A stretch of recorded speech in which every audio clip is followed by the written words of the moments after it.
Mesdames et messieurs, bonsoir et merci de votre fidélité à Télé 7 et surtout à cette émission Entretien qui est devenue spéciale depuis cette semaine parce que nous l'avions promis que pendant toute la période des travaux du 14e sommet de la francophonie, nous allions organiser des émissions spéciales pour pouvoir analyser avec les invités qui vont venir sur ce plateau cet événement que notre pays organise pour la première fois. Et cette fois-ci, nous avons reçu sur ce plateau notre confrère Fabien Kouswanika.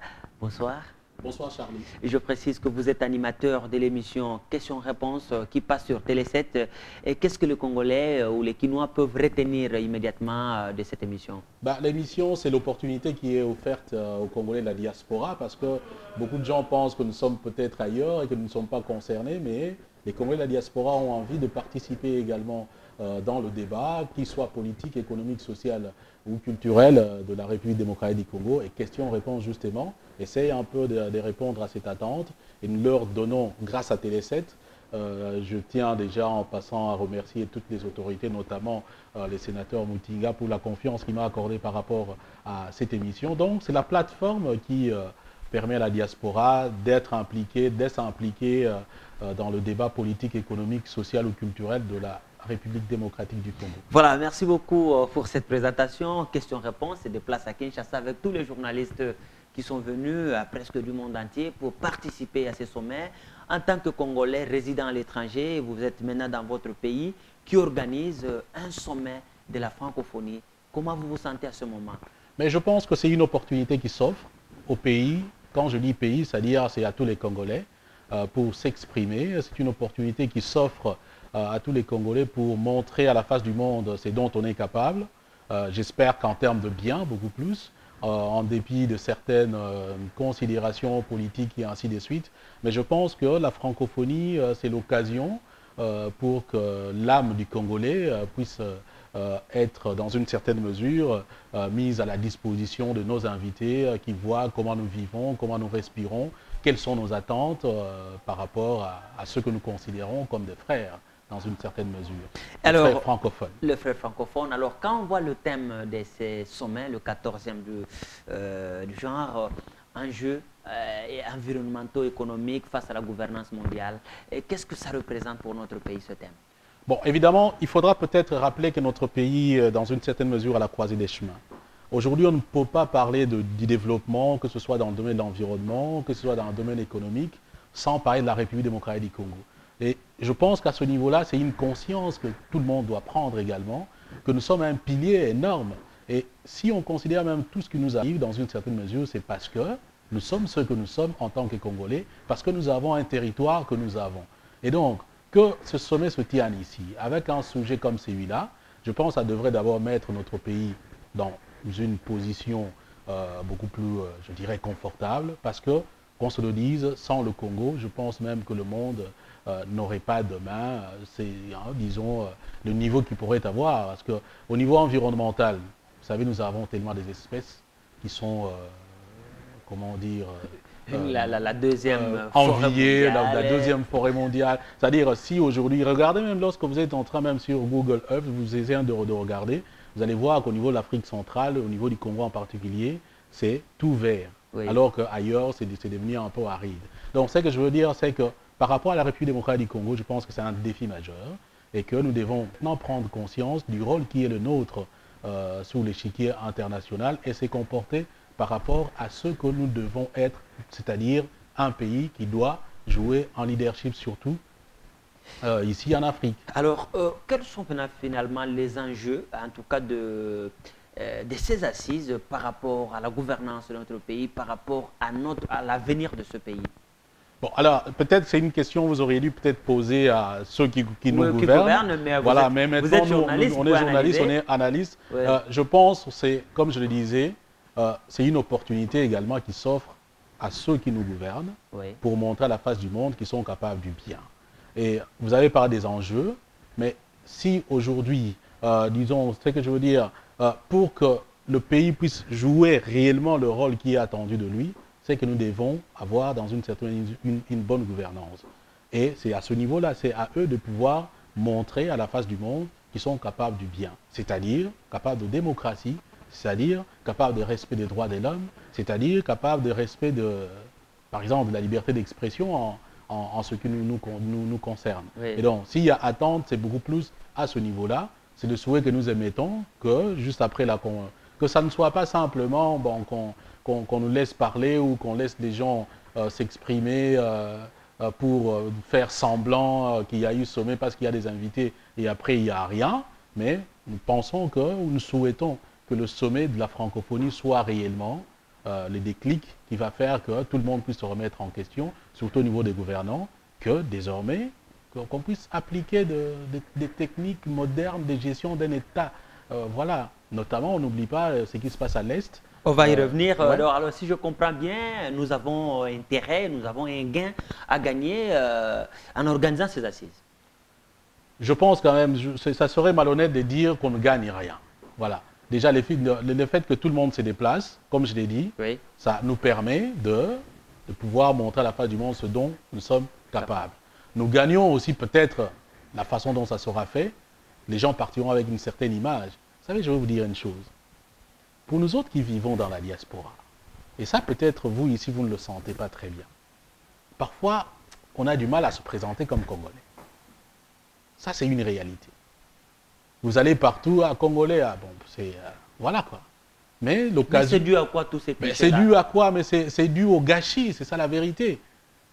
C'est dû au gâchis, c'est dû à notre propre comportement. C'est ça la vérité. Donc, un Congolais, tantôt quand on était un peu là, on discutait en parlant par exemple de l'émission questions-réponses.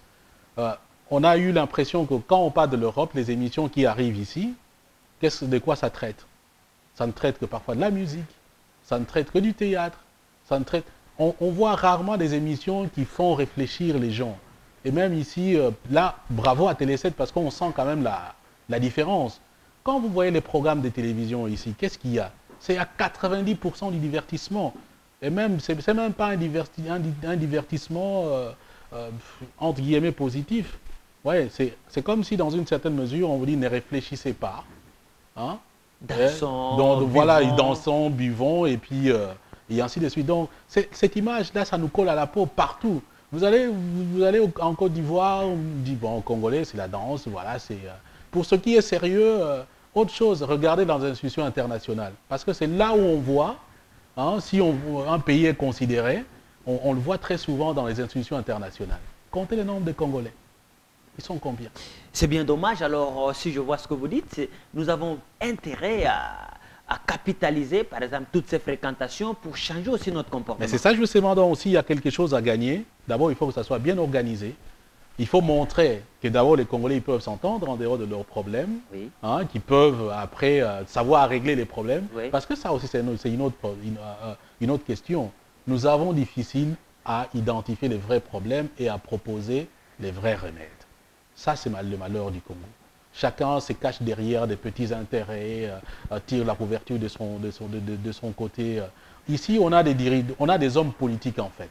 Voilà. On n'a pas des hommes d'État. C'est ça la vérité. Et très souvent aussi, disons, entre Congolais, il faut qu'on apprenne à se dire la vérité. Pourquoi? Parce qu'un homme politique, lui, directement, quand il prend le pouvoir, il prépare une autre élection. Alors que l'homme d'État, il prépare une autre génération. Il travaille pour une autre génération. Mais nous avons des hommes politiques. Donc, nous ne savons pas trouver de solution à nos problèmes. Soit il faut qu'on se bagarre et ainsi de suite. Mais j'ai foi ou j'émets le vœu que la francophonie pourra peut-être, comme je l'ai dit, être le déclic pour que nous puissions, en dehors de nos difficultés, en dehors de nos querelles personnelles ou interpersonnelles, s'asseoir une fois pour toutes et se dire les choses en face. Et voilà, mais Dieu seul sait si on y arrivera. Hein. Alors, mais ce n'est qu'un souhait. Alors, voilà. Au regard de tous ces clichés-là, plus ou moins caricaturés de l'image du Congo à l'étranger... Je ne pense pas que ça soit caricaturé. Moi, je ne pense pas. Je pense que ceux qui nous traitent de la sorte ont raison de nous traiter de la sorte. Mais c'est vrai ça, qu'est-ce qui peut justifier c'est-à-dire que, vous savez, on ne va pas juger de l'excellence d'un pays par une personne parce que Charlie fait une bonne émission. Si à côté il y a 100 mauvaises émissions, les gens retiendront 100 mauvaises émissions. C'est simple. C'est-à-dire que nos dirigeants doivent déjà commencer par prêcher par l'exemple. C'est ça. Hein? Quand, vous voyez, vous allez aux États-Unis, vous allez en France, vous allez en Belgique, Hollande viendra bientôt ici. Mais Hollande quitte un pays qui a des problèmes. Chez lui, là, il est pour le moment, je ne dirais pas contesté, mais on lui dit, président, nous ne voyons rien. Voilà. Est-ce qu'ici, on peut le dire? Est-ce que nous pouvons dire au président, non, président, je pense que la direction que vous prenez n'est pas la bonne? On ne sait pas le dire. C'est-à-dire, la vérité même, parfois, est... voilà. Donc, nous devons commencer par changer nous-mêmes. C'est vrai que dans tout ce que nous peut-être que vous dites ça parce que vous êtes à l'étranger et que vous n'avez pas mais c'est ça justement le problème d'ici. Non, mais pas forcément. Mais attendez, nous suivons parfois des trucs. Je vais vous donner un exemple. En quoi, vous, journaliste, par exemple, parce que vous avez passé quelqu'un à la télévision, hein, même, prenons, je prends la même interview. Je vous donne un exemple. Une même interview qui est passée sur une chaîne internationale. Parce que vous reprenez ça, ça peut vous créer des problèmes. Pourquoi? Ça devait aussi créer des problèmes à l'autre, non? Pourquoi seulement à vous? Voilà, c'est ça. Nous avons beaucoup de choses à faire. Ça, c'est son... Et ça, je veux dire aussi, c'est ça la peur aussi des gens de la diaspora, parce qu'on dirait qu'il y a une incompréhension Nous voulons maintenant entrer dans le cadre de la diaspora, effectivement, parce que je voulais rappeler qu'il y a beaucoup d'enjeux, hein, dans le domaine énergétique, dans le domaine de l'eau, dans le domaine de la gestion de la forêt, l'écosystème et tout ce qu'on peut avoir là. Le tourisme, le Congo a beaucoup d'opportunités à faire valoir. Mais apparemment, nous donnons l'impression d'être l'enfant de parents pauvres. Rapidement, pourquoi? C'est ce qu'on ne comprend pas. Vous savez, quand vous allez en Europe, vous êtes par exemple un demandeur d'asile, pour un Belge ou un Français, parfois les gens s'étonnent. Ils disent, mais attends, vous venez du Congo, c'est le scandale géologique. Les gens ne peuvent pas comprendre. Est-ce qu'ils savent aussi que c'est un scandale géologique? Mais bien sûr. Attendez. Vous ne savez pas que les gens, vous pensez que les gens ne savent pas que pour qu'il y ait les téléphones portables, pour qu'il y ait des iPads, pour qu'il y ait, que voilà, il faut de matières premières, que ces matières premières se trouvent quelque part. Mais la seule différence, c'est quoi? Ailleurs, quand il y a des matières premières, il y a des structures qui sont censées s'occuper de ça pour l'extraction, le traitement, et ainsi de suite, même pour la vente. Mais chez nous, ce n'est pas comme ça. C'est ça le vrai problème. Alors maintenant, par rapport à ça, vous voulez qu'on prenne au sérieux. Mais pourquoi doit-on prendre au sérieux? C'est ça le problème. Voilà, les Congolais, nous avons un grand devoir, un grand travail à faire, effectivement. Peut-être que ce sommet va booster en tout cas au niveau des institutions, mais aussi de la population pour que bien sûr. Hein, tout ce que nous allons faire demain, que ce soit notre musique, que ce soit notre culture, qu'il y ait un peu quelque chose qui nous tire vers le haut. C'est ça le souhait que nous émettons. Maintenant, nous allons revenir sur ce sommet, mais en voyant un peu le regard de la diaspora. Vous vivez à Bruxelles, comment nos compatriotes qui sont là-bas comprennent, qu'est-ce qu'ils pensent de ce sommet qui se tient chez nous? On sait qu'il y en a qui ont été dans la démarche de demander la délocalisation, il y en a qui ne voulaient pas, mais finalement, ils ont été déboutés pour ceux qui ont saisi la justice. Mais ceux que vous rencontrez, qu'est-ce qu'ils pensent de ce sommet qui se tient ici? Bon, d'abord, la question est un peu sensible, hein, je vais vous dire la vérité. Oui. La question est sensible. Je vais vous dire, ça dépend de quel côté on se situe. Oui. Lorsqu'on se situe du côté de la mouvance qu'on dit combattante, évidemment, sommet ou pas sommet, ça ne veut absolument rien dire. À la limite, on n'aimerait pas, c'est ça la vérité. Lorsqu'on se situe au niveau des défenseurs du pouvoir, évidemment, c'est une bonne chose. Parce que aussi là, il y a eu une certaine ambiguïté dans certains domaines où on pensait que le sommet, c'était peut-être pour venir féliciter quelqu'un ou pour, je sais pas moi, mais bon, il faut d'abord dire que le sommet a été prévu de longue date par rapport aux échéances électorales ou par rapport et que, ben voilà, c'est une rencontre internationale. Elle se serait passée dans un autre pays, certainement, ben voilà, certains présidents auraient fait des déplacements et les gens se retrouveraient. Mais il y a aussi l'autre masse de la diaspora, les gens qui ne sont pas très au fait de la chose politique. Et ces gens-là, parfois aussi, l'information ne passe pas. Bon, francophonie, c'est comme ici à Kinshasa, hein, il n'y a pas eu une sensibilisation et tout. Et peut-être, là, je vais essayer aussi d'en renchérir, c'est qu'il n'y a pas une politique de communication, en fait, par rapport aux gens de la diaspora. Aujourd'hui, l'Internet est devenu pratiquement le moyen par excellence de la communication, ou disons de l'information, je ne parle pas de la communication, de l'information au niveau de la diaspora. Et ce média-là est inondé des informations diverses, Oui. qu'on s'y perd. Voilà. Oui. Et donc, la vie, comme vous dites, le ressenti par rapport au sommet de la francophonie, ça dépend de quel côté on se situe. Maintenant, si vous voulez avoir mon point de vue, moi, je me dis, c'est une opportunité, comme je l'ai dit au départ, qui est offerte pour... D'abord pour qu'on s'exprime, voilà, pour qu'on dise ce qu'on veut, pour qu'on dise, montrer ce que nous sommes, et ainsi de suite.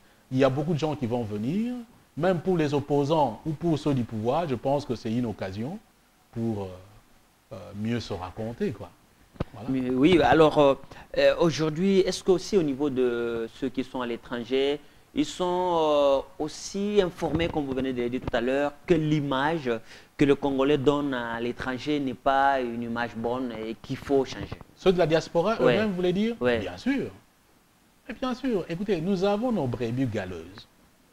Et nous savons, le problème c'est que les gens savent, mais ils ne savent pas. Vous savez, on dit très souvent qu'il n'y a pas de mauvaises troupes, il y a des mauvais chefs. Si aujourd'hui, les nouvelles qui viennent du pays sont tout le temps bonnes, je vous assure que les choses vont changer. Hein. Maintenant, nous apprenons, non, écoutez, telle route a été retapée, les gens en parlent. Et pour ceux qui viennent, effectivement, ils voient qu'il y a des choses qui changent. Oui. Dans la tête des gens aussi, la mentalité, ça change. Même ceux qui nous regardent de loin, ils peuvent se dire, ben tiens, ça change. Et ça fait du bien d'entendre que ça change. Voilà. Toujours dans le bien. C'est vrai, on ne va pas demander des miracles. La volonté, elle est bonne. La volonté seule ne suffit pas. Mais c'est peut-être ces petits pas multipliés par 10, par 15 qui vont faire qu'au bout d'un temps, qu'on puisse réellement se sentir que ça change et que nos mentalités également ont changé. Parce que le vrai problème, moi au départ je suis économiste de développement, on m'a appris que le problème de développement c'est beaucoup plus un problème de mentalité. C'est vrai que je le vois, c'est un problème de mentalité. Voilà, j'ai essayé un peu de rouler sur le boulevard ici, mais attends, quand on voit déjà la façon dont les gens conduisent, j'ai passé presque 2 heures dans un bouchon, hein, un embouteillage. Pourquoi? Parce que tout le monde veut aller devant. Ceux qui viennent ici, ils veulent aller devant et ils prennent même l'autre direction, ils bloquent les passages, finalement personne ne sait pas, ne sait avancer. Ça, c'est pas un problème quand même du gouvernement. C'est un problème de mentalité. Mentalité a changé. Voilà. Mentalité a changé. Le sommet de la francophonie se tient dans notre pays. On annonce plus de 23 chefs d'État et des premiers ministres qui vont venir. Est-ce que c'est un bon record? Bon, est-ce qu'il faut voir les choses en termes de records? Je ne pense pas. Moi, je voudrais peut-être qu'il en vienne 10 ou 15, peut-être, mais avec des retombées pour le Congolais moyen, avec des retombées pour l'image du pays, qu'ils viennent 100, 150, et puis lorsqu'ils sont partis, voilà, il n'y a plus rien, quoi. Donc le nombre ne me dit absolument rien, mais ce qui est important, c'est la qualité du travail qui va sortir de là, et c'est que le Congo, en fin de compte, aura gagné. Le Congo doit faire un vrai plaidoyer par rapport à ses pairs africains. Qu'est-ce que je dis? Francophones, pas seulement africains. Francophones. Ses pairs francophones. Oui. Je sais que vous ne voulez pas peut-être qu'on y entre, je ne sais pas, non, mais nous sommes dans une situation où, et c'est ça aussi un autre problème, c'est qu'on ne communique pas très très bien. Voilà. Le pays connaît une situation difficile, mais on a comme l'impression que, voilà, c'est devenu un peu normal. Est-ce que vous pensez comme ceux qui, les observateurs ou certains Congolais qui estiment que le sommet doit se tenir à Kinshasa? Mon regard, par exemple, des échecs. Aujourd'hui, hier, les chefs d'État étaient réunis à Kampala pour parler de la crise à l'est de la République démocratique du Congo. Apparemment, ils n'ont obtenu aucune résolution plus ou moins contraignante contre le Rwanda qui soutient les M23. Les sommets attendus de New York a eu lieu, l'Assemblée générale, les 3 réunions de Kampala. Jusque-là, apparemment, aucune volonté d'aller de l'avant. Est-ce que vous pensez comme ceux qui estiment qu'il va falloir que le sommet de la francophonie, finalement, essaye de dire quelque chose qui va dans le sens de condamner tous ceux qui soutiennent les M23 et toutes les forces négatives qui opèrent à l'est du pays? Mais ça serait bienvenu de toute façon une telle position, même si je ne crois pas vraiment tellement au miracle. Mais ça serait quand même bienvenu. Vous savez, mais quand la francophonie, c'est quoi? C'est une famille. Dernièrement, j'étais à Bruxelles. Il y a eu une assemblée des ambassadeurs francophones. J'ai posé la même question dans l'émission Questions-Réponses de vendredi prochain. Certainement, on va revenir sur ça. Mais quand vous avez un ami, vous dites que c'est votre ami, vous faites partie d'une association et qu'il y a un membre qui a un problème, la moindre des choses qu'on attend de ses autres membres, de ses collègues, c'est quand même quoi? C'est une marque de solidarité. Pas une marque de solidarité vaine ou, je ne sais pas moi, mais vraiment effective, où vous dites les choses telles qu'elles sont et vous le soutenez dans une certaine mesure. Bon, s'il y a quelque chose à attendre, Dieu seul sait si ça arrivera, mais quand même, n'est plus que ça. Que le Congo arrive à se dire, tiens, je peux compter sur des amis, notamment ceux qui de l'espace francophone. Parce que c'est qu'il faut le relever également. Oui. Vous n'avez pas l'agression. On est en train de citer un pays dont le Rwanda, ou d'autres pays, notamment le Rwanda. Mais ce qu'on oublie, c'est que le Rwanda fait partie d'une autre association. Et vous verrez que le Rwanda, ce qu'il faut aussi qu'on le dise, c'est une marionnette dans une certaine mesure. Derrière, il y a quoi? Les Congolais, quand je dis il faut que les gens arrivent à poser les vrais problèmes.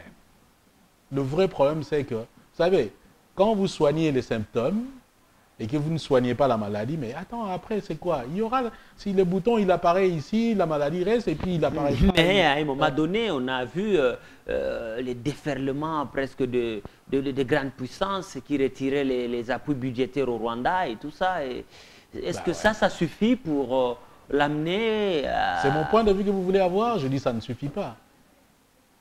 Ça ne suffit pas. Pourquoi? Parce que, mais ce sont les mêmes qui vous disent, nous avons arrêté, ce sont les mêmes qui remettent après, et puis ce sont les mêmes qui, prenons les cas des États-Unis, ils suspendent, quoi, 200 000 $, mais c'est quoi 200 000 $? En plus, c'était pour financer une école. Ce qu'on voudrait, c'est une condamnation. Vous savez, avec l'expérience que nous avons au moins des Occidentaux et j'en passe, quand ils ne veulent pas quelque chose, ils vous le font, ils font savoir, du moins. On ne t'aime pas, on vous dit, messieurs, nous ne vous aimons pas. Et vous devez arrêter. Vous ne voulez pas arrêter, ils vous disent même ce qui va arriver. Les exemples sont légion. Et quand ils ne le font pas, c'est-à-dire, pour le Congolais... Qui ne dit mot comme ça. Voilà, donc, bon, je ne sais pas si c'est réellement ça, mais c'est à nous oui. de se poser des questions en ce moment-là. Pourquoi ça se passe comme ça? Alors, c'est ça aussi la grande question. Nous organisons le sommet de la francophonie dans un contexte très particulier où une partie du territoire national est occupée par... bon, on le présente comme des rebelles, mais c'est vrai que ces gens bénéficient des appuis extérieurs parce que c'est démontré par un rapport des Nations Unies. Est-ce que vraiment ce sommet va se tenir dans de bonnes conditions, même si effectivement les assises auront lieu sans problème? Alors, est-ce que la guerre là à l'Est ne vient pas d'une manière plomber ce sommet ou noircir un peu l'image déjà presque maintenant, terminée? dire que cette guerre-là, le fait qu'elle existe, n'a pas d'incidence sur le sommet, ça serait quand même un mensonge.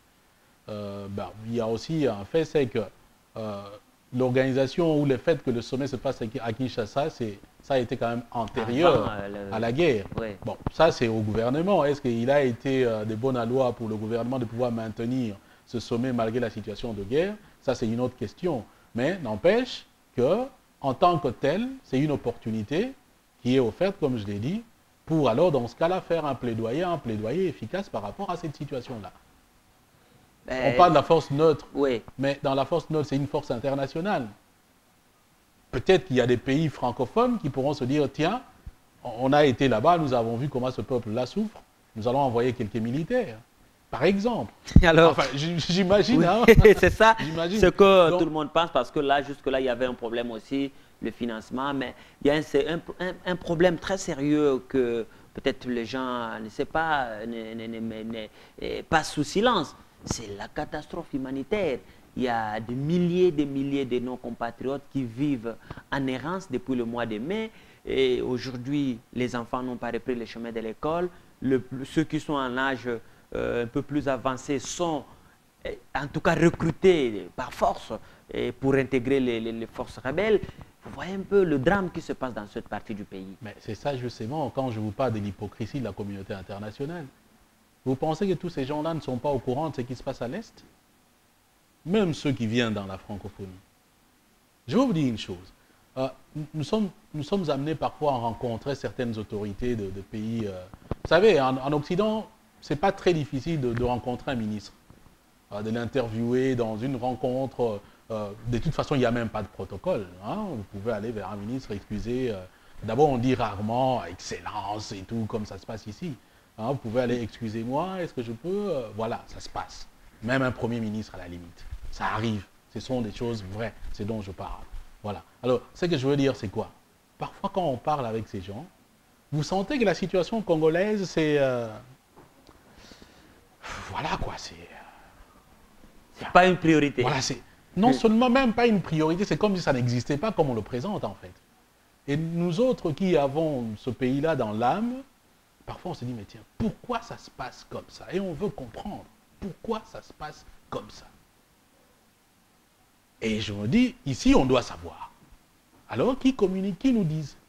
Voilà, c'est ça le grand problème. Nous avons un sérieux problème à résoudre, c'est la question humanitaire dans l'est du pays. C'est vrai qu'on a confié à OCHA la mission de pouvoir coordonner les activités humanitaires au profit des victimes, des personnes déplacées et tout ça.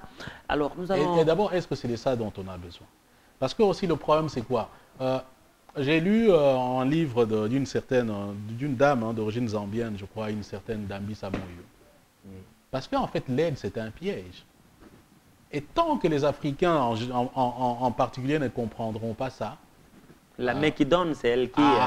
D'ailleurs, même quand vous allez, quand on vous donne, la main qui donne est au-dessus de celle qui reçoit. Ouais. Donc voilà, tant qu'on ne comprendra pas ça. En fait, c'est un mécanisme de lubrification de relations internationales. Quand on vous a donné, on crée une ascendance par rapport à vous. Vous êtes redevable dans une certaine mesure. Et même quand on dit aide, le feu Mobutu disait paix en son âme, je n'ai pas de sympathie, hein, ce n'est que... il disait très souvent, mais on fait souvent les calculs de ce qu'on donne à l'Afrique ou au Congo en particulier. Est-ce que vous avez déjà entendu qu'ils fassent les calculs de ce qu'ils ont reçu du Congo ou de l'Afrique? Non. Hein. Et pourtant, on sait que leur économie, les économies occidentales, pour le moment, sont en crise, en récession. En crise, et puis les matières premières. Vous savez, quand nous, on était des mandeurs, on était en Europe en train de chercher les papiers et tout ça. On a dit des choses parfois. Vous faisiez voir un certain pays, ils n'ont pas de matière pour faire tourner leurs industries. Ces matières-là ne se trouvent. Est-ce que Anvers est la plaque tournante du diamant international? Est-ce qu'il y a une mine de diamants en Belgique? Il n'y en a pas. Mais c'est aussi simple que ça. Donc il suffit que les diamants africains ou congolais disparaissent, c'est-à-dire que là, la plate, elle tombe. Et vous voulez que ces gens-là vous fassent des cadeaux? Voilà, c'est ça, c'est que aussi les Congolais, dans une certaine naïveté, peut-être aussi pensaient que la venue du président français François Hollande allait changer la situation, mais le président François Hollande, au lieu de venir directement au Congo, passe par le Sénégal, on finit par là. Quel regard vous portez sur cela? Il passe par la nuit à Kinshasa, le discours d'abord c'est au Sénégal et puis à Kinshasa et on va finir par là. Bon, lui il sait pourquoi il le fait, hein. Et je vais vous dire, j'ai posé la question à l'ambassadeur du Sénégal en Belgique. J'ai dit, mais attendez, est-ce que le Sénégal ne joue pas au frein par rapport à Kinshasa? Je vous dis qu'il s'est fâché.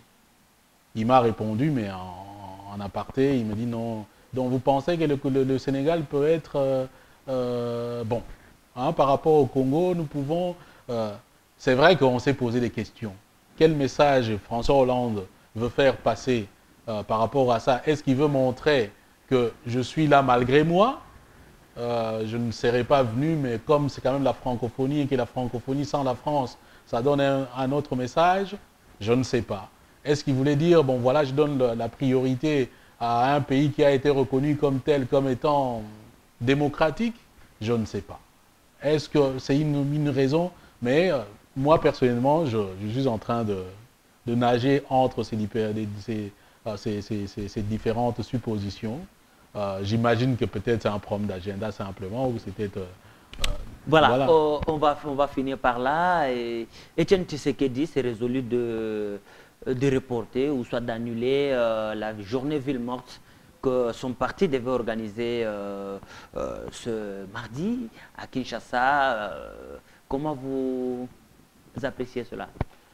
Je pense que c'est une bonne chose dans la mesure où et je ne suis pas dans des considérations politiques, hein, qu'on se comprenne. Ouais. Je vais développer mon point de vue. Je dis c'est une bonne chose parce que sinon le président Tshisekedi, président de l'UDPS, serait entré dans une certaine contradiction.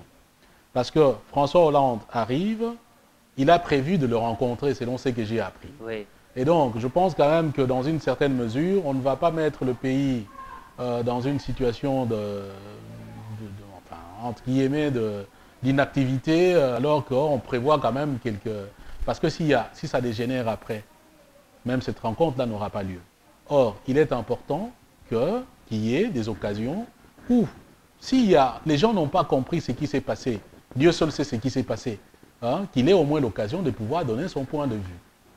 Alors, si ce n'était pas aussi important que ça, alors je ne vois pas pourquoi il a fallu mener des démarches pour qu'il y ait une rencontre. Et François Hollande a dit, je vais terminer par là, qu'il va rencontrer toutes les couches de la population congolaise, opposition, société civile, gouvernement et ainsi de suite. Et comme je le disais, c'est une opportunité pour que nous puissions parler de certaines choses, je ne dis pas qui fâchent, mais qui existent quand même, pour voir un peu comment demain nous pouvons orienter l'avenir et le devenir de la République démocratique du Congo. Merci Fabien pour toutes ces analyses. Merci à vous tous qui nous avez suivis. Vous avez compris, nous avons intérêt à promouvoir l'image de notre pays à travers tout ce que nous faisons. Chacun, vraiment à quelque niveau qu'il se trouve, a l'obligation de montrer vraiment à tous ceux qui sont venus ici à Kinshasa que la République démocratique du Congo, ce n'est pas seulement la capitale mondiale du viol, ce n'est pas seulement le négatif. Il y a des gens qui réfléchissent, il y a des gens qui peuvent faire mieux que ce que les gens pensent ailleurs. Merci à vous qui nous avez suivis et merci à vous. Je rappelle que vous êtes présentateur de l'émission Questions-Réponses qui passe sur Télé 7 chaque vendredi à 21h30 et vous êtes journaliste congolais résident à Bruxelles et nous allons vous retrouver lors de prochaines occasions avec le même plaisir. Merci. Au revoir. Merci Charlie. Au revoir.